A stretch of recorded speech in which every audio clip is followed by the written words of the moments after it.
J'ai mérité ça après tout ce que j'ai enduré. Ces mots résonnèrent dans ma tête comme un orage lointain, portant en eux la douleur d'une trahison que je n'avais jamais anticipée. Je m'appelle Ethan Caldwell, j'ai 47 ans et depuis 25 ans, je tiens le volant d'un camion à 16 roues, transportant des marchandises à travers des autoroutes sans fin. La route a été ma compagne constante, un chemin de bitume exigeant de l'endurance et récompensant par un revenu fiable. Mais maintenant, allongé dans un lit d'hôpital stérile, fixant une capture d'écran sur mon téléphone montrant notre compte joint vidé à zéro, je ressentais une lassitude qu'aucun sommeil ne pouvait apaiser. Ce n'était pas de la fureur qui brûlait en moi, pas de cris ni de poings serrés.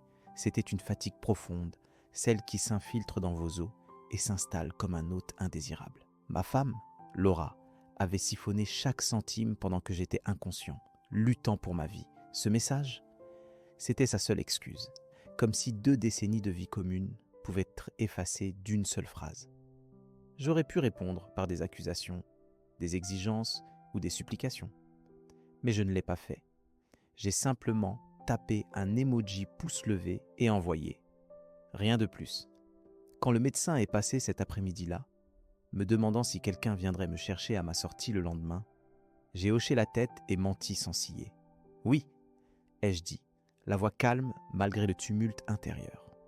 Ce soir-là, alors que les lumières de l'hôpital s'atténuaient et que les bips des moniteurs fredonnaient comme une berceuse mécanique, j'ai repris mon téléphone.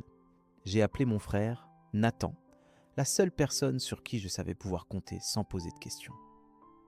Nathan et moi avons grandi dans une petite ville, mais nos chemins ont divergé. Il est resté sur place, construisant des maisons de ses mains, tandis que je poursuivais les horizons dans mon camion. Je suis Ethan Caldwell, ai-je commencé, ancrant l'appel dans la réalité, et je suis chauffeur routier longue distance depuis plus de 25 ans. Ce n'est pas glamour, mais ça rapporte environ 82 000 $ par an. J'ai toujours été fier de ma fiabilité. Jamais manqué une livraison, jamais écrasé mon camion. Les entreprises pour lesquelles je conduis savent qu'elles peuvent compter sur moi. Nathan a écouté en silence pendant que je déversais tout. L'hôpital, la trahison, le compte vidé. Pendant 17 ans, j'ai cru que mon mariage avec Laura était solide comme le roc, fiable, stable, ancré dans la confiance. Nous nous sommes rencontrés dans un dîner délabré, près de l'I-90 dans le Montana, sa voiture en panne sur le parking. Je me suis arrêté, boîte à outils en main, et je l'ai remise en route. Ses yeux brillaient alors, comme si j'avais sauvé la situation. Mais avec le temps, cet éclat s'est terni, devenant une attente, puis une habitude. Et finalement, il a totalement disparu, pris pour acquis, toujours insuffisant. Nous nous sommes mariés 7 mois plus tard. Ça semblait rapide, mais pas irréfléchi. J'avais 30 ans, elle 28, assez vieux pour comprendre le poids des vœux, assez jeune pour s'accrocher aux rêves. Laura n'aimait pas mon emploi du temps. J'étais absent 3 semaines sur 4, courant après des itinéraires à travers les États. Mais l'argent rentrait et elle adorait ce que ça permettait. Des meubles modernes pour notre maison, des voyages dans des stations balnéaires que je n'avais vues que depuis des aires d'autoroute. Une grande maison avec des pièces qui résonnaient pour nous 2 seuls. Au début, nos appels nocturnes étaient ma bouée de sauvetage. De longues conversations où elle racontait ses journées au bureau immobilier. Je partageais des histoires de route et nous planifions mon retour. Mais les années ont usé ces appels.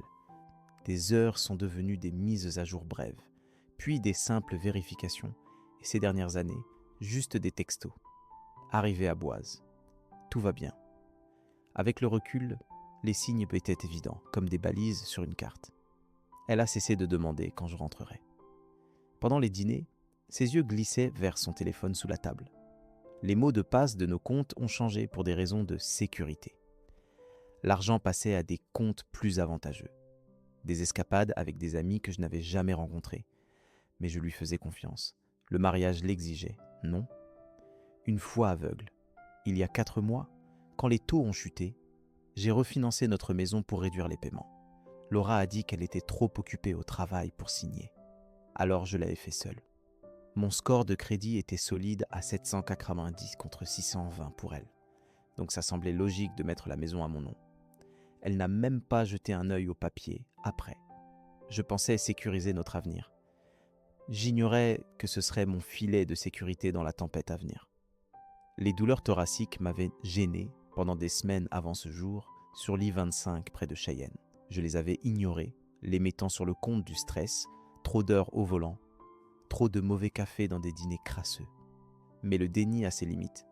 À mi-chemin d'un transport de machines vers Salt Lake City, la douleur m'a frappé comme un marteau sur la poitrine. J'ai garé sur l'accotement, haletant, mon bras gauche engourdi. Tremblant, j'ai appelé le 911. Ils m'ont héliporté au Wyoming Medical Center, le rugissement de l'hélicoptère accompagnant mon cœur défaillant. Ce n'était pas de l'anxiété, comme je l'avais espéré. Mon artère coronaire gauche était obstruée à 87%. Un faiseur de veuve. Mon cœur s'arrêtait. Je vois encore le visage grave du docteur Emily Tran au-dessus de moi, alors que le monde s'assombrissait. Il s'effondre. A-t-elle lancé à son équipe. Pas des mots qu'on veut emporter dans l'inconscience.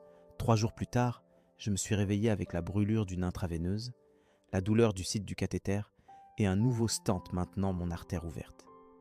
L'infirmière m'a dit que j'avais fait 2 arrêts cardiaques sur la table. « Vous avez de la chance d'être là ?» a-t-elle dit avec un sourire bienveillant. De la chance ? Je ne le ressentais pas en vérifiant mon téléphone. Parmi les appels manqués et les alertes, un seul message de Laura. Après 17 ans, voilà sa réaction à ma quasi-mort. Une capture d'écran de notre compte à 0,0$, avec « J'ai mérité ça après tout ce que j'ai enduré ». 73 214 $. Envolé. Mon fonds d'urgence, l'argent pour l'entretien du camion, les économies de 25 ans à travers ces tempêtes, chaleurs et nuits blanches. Chaque centime gagné à la sueur de mon front et dans la solitude disparu. J'ai fixé ce message sous les lumières bourdonnantes de l'hôpital, puis envoyé l'emoji pouce levé. Quel mot pouvait combler ce fossé ? Le docteur Tran est passé, sa blouse impeccable et autoritaire.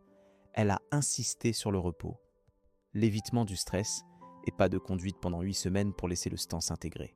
« Quelqu'un vient vous chercher demain ?» a-t-elle demandé. « Oui !» ai-je encore menti, forçant un sourire. Ce soir-là, sous la lueur faible de la lampe de chevet, j'ai appelé Nathan. Il vivait à proximité, et bien qu'on n'ait pas parlé depuis des mois, la vie nous séparant, je savais qu'il répondrait. Nathan, entrepreneur aux mains calleuses et à l'attitude franche, portait ses propres cicatrices. Divorcé une fois pour avoir trop travaillé, une autre pour ne pas avoir assez gagné. Il connaissait la morsure de la trahison. « J'ai besoin d'un service », ai-je dit sans préambule. « Dis-le », a-t-il répondu stable comme toujours. « J'ai besoin d'un endroit où rester quelques jours et ne dis rien à Laura. » Un silence. « Elle ne sait pas que tu es vivant ?»« Elle sait », ai-je dit platement.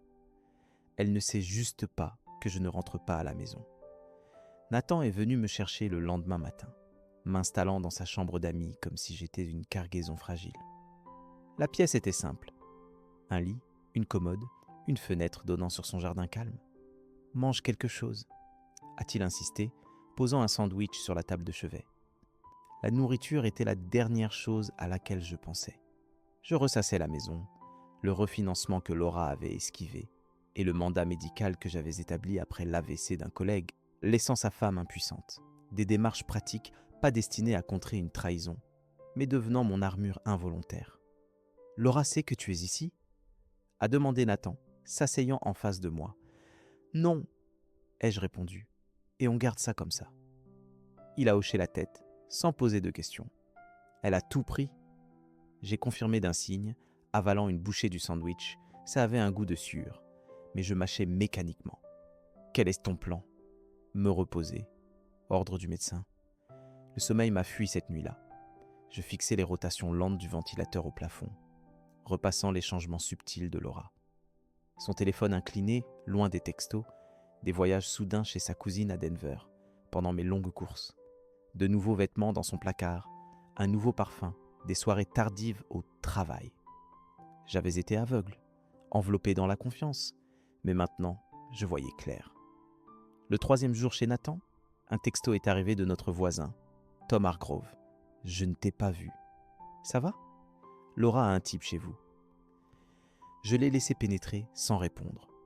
Tom, le voisin serviable, qui avait réparé notre portail l'automne dernier, toujours vigilant sur notre maison quand j'étais parti. Son aide semblait maintenant plus sombre, plus intrusive. Cet après-midi-là, Nathan m'a conduit à une succursale bancaire en centre-ville. Pas notre entre habituel, mais un bureau corporatif froid. J'ai rencontré une spécialiste de la fraude, Karen Holt, et j'ai tout exposé. Le texto, la capture d'écran, mon état inconscient, les retraits pendant mon opération. Le visage de Karen restait neutre, mais ses yeux trahissaient pitié et colère.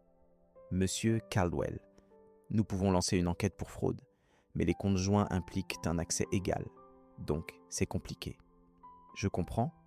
ai-je interrompu. « Mais faisons-le.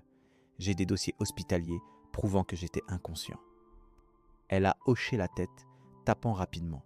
« Nous aurons besoin de ces dossiers pour confirmer votre incapacité. »« Je les fournirai. Si ça devient criminel, la police interviendra. » J'ai soutenu son regard. « Je sais. » En rentrant, nous nous sommes arrêtés pour faire le plein.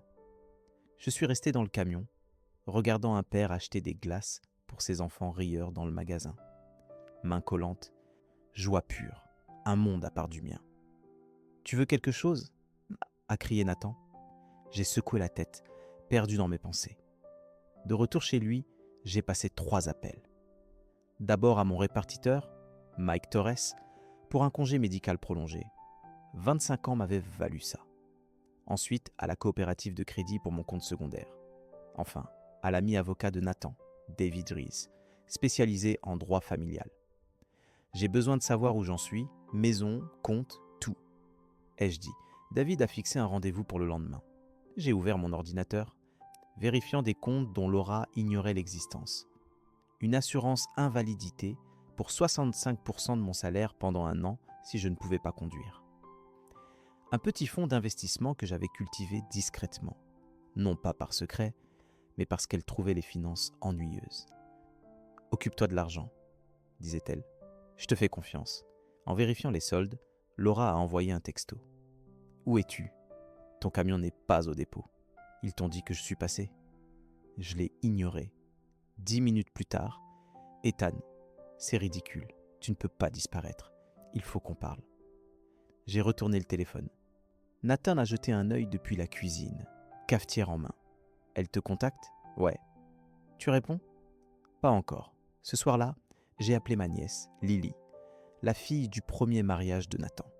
Étudiante en droit brillante à Montana State, elle avait le savoir-faire numérique et l'accès à des outils de recherche.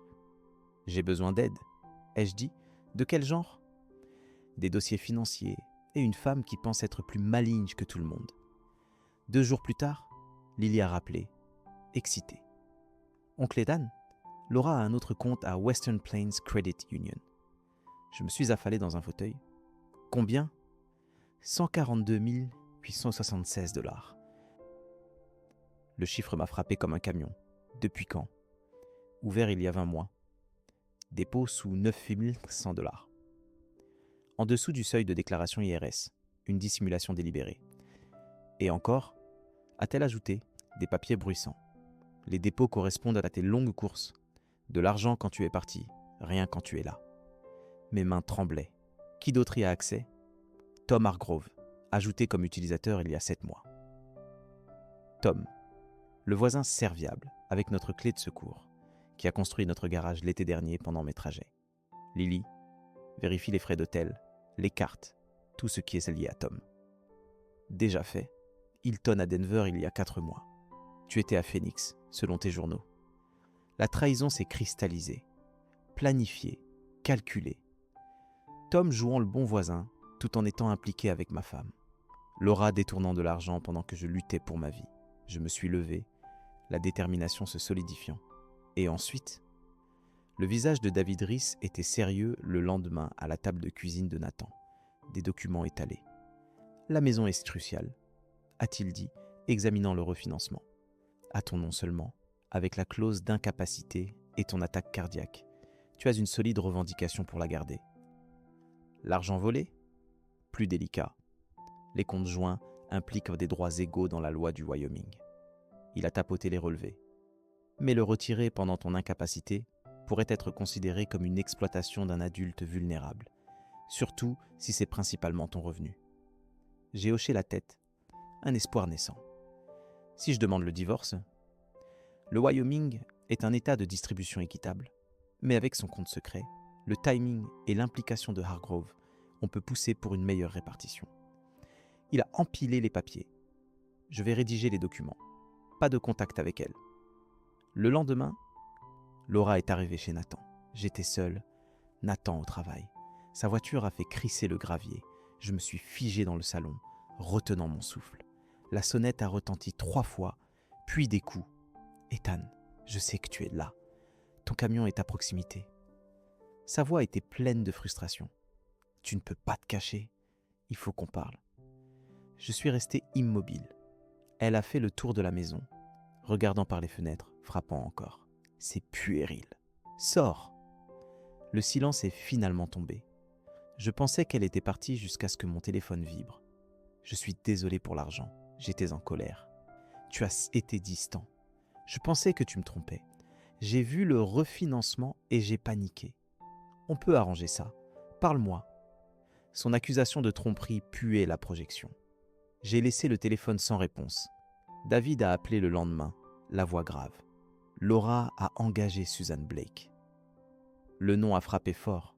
La meilleure avocate de divorce du Wyoming. Un bulldog pour les actifs. Elle est sérieuse. Elle prétend que ta disparition post-hôpital est une désertion, te disant instable. J'ai expiré. Et maintenant ? On avance. On dépose une audience d'urgence pour les fonds. Le juge Larson déteste l'exploitation médicale. Ce soir-là, je suis passé devant notre maison. Le SUV de Laura était garé à côté de la BMW grise de Tom. Par la fenêtre de la cuisine, ils étaient à la table où nous avions partagé dîner, anniversaire, adieu. J'ai fait le tour du quartier et suis rentré chez Nathan. Un texto d'un numéro inconnu. Ici, Susan Blake, représentant Laura Caldwell. Toute surveillance supplémentaire et du harcèlement, communiqué par avocat. Les lignes étaient retracées. 2 semaines plus tard, l'audience a commencé. Laura et Blake sont arrivés en tailleur impeccable. Je portais ma seule cravate, réservée aux funérailles. Le juge Larson, cheveux gris et sévère, a parcouru les dossiers. Madame Blake, votre cliente a retiré tous les fonds conjoints pendant l'hospitalisation critique de M. Caldwell. Correct ? Blake s'est levée avec assurance. Oui, votre honneur, mais elle avait des droits. M. Caldwell a refinancé la maison seule.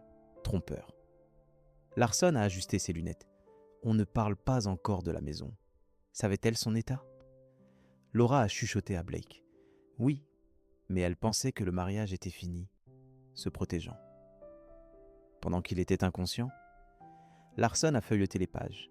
Fonds gelés jusqu'au divorce. Pas d'accès. Pas une victoire totale, mais ça stoppait ses dépenses. En sortant, Laura s'est approchée. Blake l'a retenue. « Ethan, s'il te plaît, tu ne comprends pas. Je suis passé devant. La découverte approchait, les vérités prêtes à émerger. En passant devant la maison ce week-end, j'ai vu un panneau « À vendre » sur la pelouse de Tom. « Il s'enfuit », ai-je dit à Lily. Elle a confirmé 105 000 $ en chèque de banque hier. Il liquide. J'ai appelé David. Dépose une injonction lundi. Gèle les actifs. Bloque les ventes. Lundi matin, Laura a envoyé un texto. Parle, juste nous. Pas d'avocat. Je l'ai transféré à David. Ne réponds pas. Audience à 13h. En route pour le tribunal, j'ai vu Laura et Tom se disputer sur le parking. Gestes vifs, tension palpable. J'ai enregistré 30 secondes d'intimité flagrante. En chambre, la vidéo a été diffusée. Larson a interrogé Blake. Votre cliente a juré n'avoir aucune relation avec Hargrove. Expliquez cette preuve. Blake a trébuché. Sans rapport avec les finances. Pertinent pour la fraude. À Laura, vous prévoyez de fuir avec lui ? Elle a blêmi. Je n'ai pas. Les preuves montrent une tromperie et une intention de fuir. Il a statué. Gel des actifs pour Caldwell et Hargrove. Interdiction de quitter le comté. Usage temporaire de la maison pour M. Caldwell. Laura a sursauté. Blake l'a soutenu. L'exploitation est grave. Chanceux qu'il n'y ait pas de poursuite. 4 mois après l'hôpital, j'ai repris la maison. Ça sentait un parfum étrange, avec des bouteilles de whisky inconnues dans le recyclage et notre photo de mariage disparue. J'ai emballé l'essentiel, notant le garage construit par Tom, payé par moi, bâti sur la tromperie. Le divorce s'est conclu rapidement. Laura a cédé après l'injonction. Tom a disparu après le gel, l'abandonnant. Le juge m'a attribué la maison, le camion et 85% des économies. Laura a eu son SUV et 15%. Le compte secret a été partagé après ses frais juridiques. Je ne lui ai plus jamais parlé, tout par avocat. Elle a déménagé à Denver, repartant de zéro. J'ai vendu la maison 7 mois plus tard, trop de souvenirs. J'ai acheté un endroit plus petit près de Nathan et Lily, finançant ses études de droit. Elle brillera. Plus de longues distances. Mon cœur ne peut plus. Je travaille maintenant comme répartiteur pour mon ancienne entreprise, rentrant tous les soirs, stable mais calme. En colère? Plus maintenant. On ne contrôle pas les autres, juste sa réponse. Laura pensait m'avoir brisé. Au lieu de ça, elle a allumé mon combat, me rendant libre. J'ai trouvé notre album de mariage en rangeant. Je l'ai mis en boîte, une partie de mon histoire, pas la fin. L'attaque cardiaque a failli me tuer, la trahison a failli m'écraser. Mais je suis là, plus fort, leçon durement apprise, perte avec un but. J'ai construit une vie meilleure. Les nuits claires, je marche, regarde les étoiles, plus de douleur thoracique, pas en colère, pas blessé, fini, une clarté comme jamais. Si vous avez aimé cette histoire, mettez un pouce levé sur la vidéo et laissez un commentaire pour me dire ce que vous pensez de la manière dont Ethan Caldwell a géré la situation. Et si vous n'êtes pas encore abonné à la chaîne, abonnez-vous et activez la cloche pour être notifié des nouvelles histoires comme celle-ci. Merci de regarder et à bientôt dans la prochaine vidéo.